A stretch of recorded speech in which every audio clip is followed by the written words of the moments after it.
The Last Dance having a wrestling angle last night. It was awesome. I wasn't yet on TV when that happened, but I was, backstage doing Internet 900 number magazine, all that kind of stuff.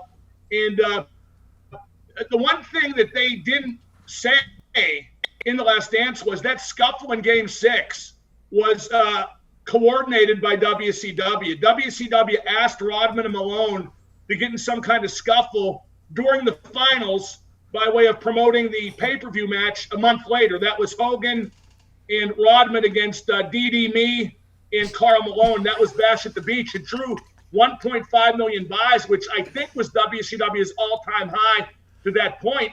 And you got the free pub on network TV. That absolutely happened. How has this story not come out? Has this story come out and I just didn't know about it? I was ignorant to it, or is this something that's pretty well known, or what? I've been saying it for a couple of years now, and I reiterated it a month ago when the Jordan documentary was just getting underway. It's absolutely true. People don't want to believe that WCW could compromise the NBA Finals, but WCW absolutely did. Now, we didn't say to Carl and Dennis, hey, you've got to do this. And I certainly wasn't in on the meetings. I just know. But, hey, wouldn't it be nice if you two during the final, yada, yada? And Malone was a mark, and Rodman wanted attention and money, so they did it. There was the casual ass slap after, just like, hey, we got this done. This is insane though. This is the finals of the NBA. This is the Super Bowl for the NBA. This is the World Series, the finals, Game 6, everything on the line. Karl Malone, Dennis Rodman go, hey, we're going to handle some business within this entire thing as we move forward. That would be front page news everywhere. That would be the headline of everything in the modern world if that was to ever happen. It won't ever happen again because of that, I'd assume. Well, it would be front page news on social media, just like Rodman skipping practice to go to Nitro to hit DDP with the chair. Another part of the angle, social media would never let Rodman play today. I give Phil Jackson a lot of credit. He was the Zen master. He knew that you just leave Dennis alone, and Dennis gives 1,000,000% out on the court and always gets results. So I thought Phil Jackson handled that and Dennis Rodman perfectly.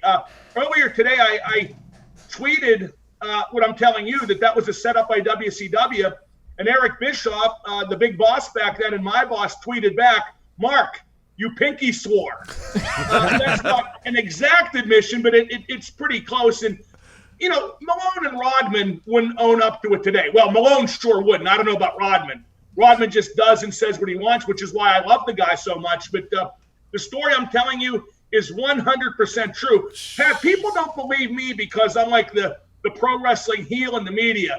I can only harken back to a few years back when I said, hey, Lev Bell tested positive for pot. He's getting a suspension. Oh, no, fat ass is lying. He made it up. He hates Le'Veon Bell. 2 months later, the suspension comes down, and everybody reports it like it's news and doesn't credit me, but that's okay. I know I'm first in the game more often than not.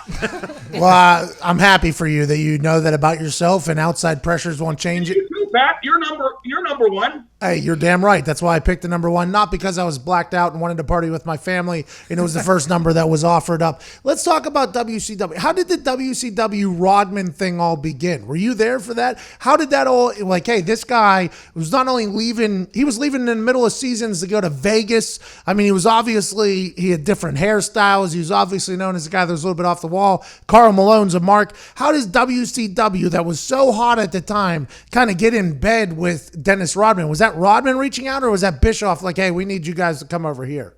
Well, that's how, because WCW was so hot, as was WWE at the time with the Monday Night War. People who are wrestling fans now don't understand that wrestling's in a real bad place. People like the 5-star matches and all that Dave Meltzer BS, but fewer eyes are on American wrestling than ever before. And yet people still seem to think it's a great product. It's not. There's nobody over in WWE besides 2 of the women, and one just got knocked up, Becky, and good for her. I mean, family comes ahead of wrestling no matter what that idiot Jim Cornette says. Jeez. And Charlotte, they're the only 2 old talents in WWE. All the men, all the women, that's it. And AEW has a few guys who are over, like Jericho, who's the best performer in the business, but it's just a different time for wrestling. Back then, wrestling was so hot, you could get guys to do stuff like that. And I think we approached Rodman, the royal Bischoff, because he was known to do just about anything. I think Hogan had connected with him at some point. I know that DDP had connected with Malone at some point, and it just kind of came together very organically. The thought that Bischoff is back there pitching an angle in the middle of the finals is just, that's why wrestling was the greatest there for a long time. That's why wrestling still exists, by the way, because it's the shoulders of that time whenever it kind of took off into the international superstardom. I mean, it is, I can't fathom. It is mind-blowing to me that Dennis Rodman and Karl Malone, now granted, Karl Malone did come on the bus after that game and congratulate everybody and everything like that. So the thought that they wouldn't talk beforehand is very interesting. When did Karl and Dennis, you think, set that up? In warm-ups? Did they go through it? Or like, hey, this is what we'll do? That I don't know. Who knows? I will say, though, that, and this is the opposite of what people would believe. Backstage, when they worked with WCW, Malone was the dink. He was unapproachable, and Rodman was the greatest guy ever.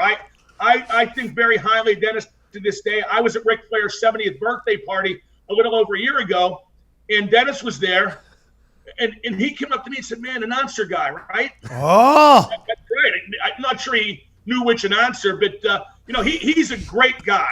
And maybe Malone is too. Malone was just kind of sequestered during his brief time with WCW.